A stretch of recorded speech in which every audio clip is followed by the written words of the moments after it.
Hey guys, what's up? Today I'm going to be doing another film review, and this is for Precious, which is based on the novel Push by Sapphire, and it is directed by Lee Daniels, and it has a very eclectic cast, ranging from Monique, who I never thought I would see in a role this dramatic, and it's got Mariah Carey in it, Lenny Kravitz, so it's got a very interesting cast. A lot of people are saying that this movie is one of the best movies of the year, and then it's going to get lots of Academy Award nominations, lots of for acting and so forth.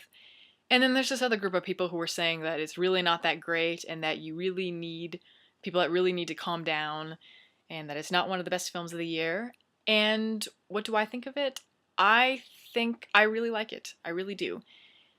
I do not think it's one of the best films of the year, and I have some problems with it, but I think what really stands out is the cast. The performances in the film kind of bring the movie together and kind of save it from some of its flaws.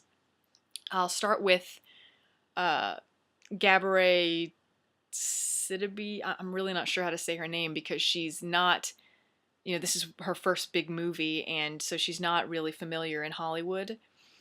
She did a really great job. She played Precious. The movie is about, of course, Precious, and she's a girl who's got pretty much the most depressing story ever. She lives in New York. She lives in Harlem.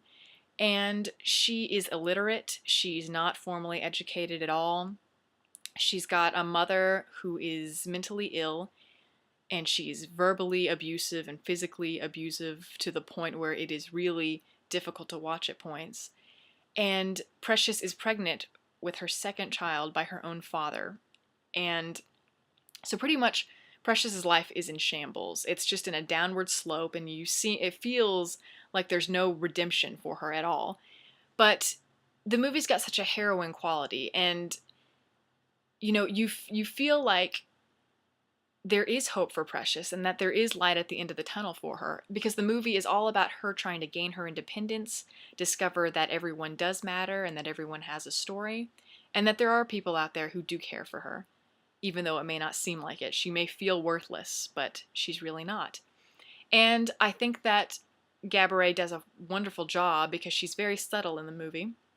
And she's very quiet, mainly because, she has difficulty speaking because she's not really educated and she can't read. But what's wonderful about her is when you first see her, all you're thinking about is her exterior. Because she is a little bit overweight, of course, because, she's supposed to be. But once you really look inside her, you really do feel sympathy for her. She's just an average girl who just happens to have this really awful, awful upbringing. And, she's got one of those faces where if you look at it, you don't really think much of it. But the more that you look at her and the more you learn about her, you see her kind of unravel and you learn about her story. And that is really fascinating for me. And so I think that she did a really good job, and maybe she might get some nominations. We'll see. Mariah Carey is great too. She is almost unrecognizable in this movie. She completely deglamified, and I think that you're kind of supposed to, because this movie is very gritty, very dark, and very devastating to watch. But the performance here that really needs to be noted is Monique, who is absolutely, I never thought I'd say this, but Monique is absolutely brilliant in the movie. She's just electrifying. Every moment she's on screen, you just can't take your eyes off her. And when she's not on screen, you're thinking about her all the time. And I know that's kind of the point, because her character is very flamboyant and she's supposed to give kind of this monstrous powerhouse performance. But there's more in that performance than you would really think, because the character is mentally ill, and you can really see that she really has difficulty, throughout the movie. You can see within her that there are so many problems that she's having on the inside. And I'm not going to give anything away, but at the end she does have this wonderful monologue where she's talking about her life and her feelings about certain things, and it's incredible to watch. It's gut-wrenching. As I was watching, she was tearing me apart as I was watching. I felt awful for her. And, someone this awful to her own daughter and who's this monstrous, you feel such sympathy for. And Monique, she plays it so realistic. The camera discovers everything within her eyes, and she plays it down to her soul. And she's got, tears, and her eyes are just they're incredible. She is, I mean, she plays it so realistic, and I think that she will definitely get an Oscar nomination for this. At least I hope so. And she could very well win it. So that's what I really liked about the movie. I thought the performances were wonderful. What I did run into, when I did run into problems, it came from Lee Daniels and his direction. In the movie, it's, as I said before, it's very, gritty and dark, but it kind of goes into this alternative world, which is Precious's escapism. She kind of uses this kind of fantastical, whimsical world to kind of escape from her life, which is unbearable.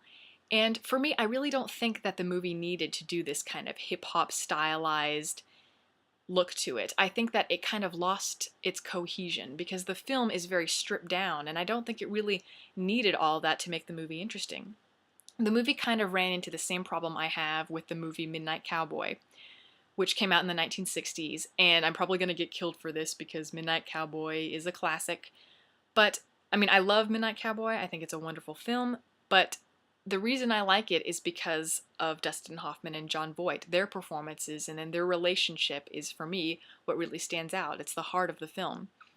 And I relate it to Precious because it is about these two characters trying to find themselves, find their independence, and kind of build their relationship and their journey as they live in New York City.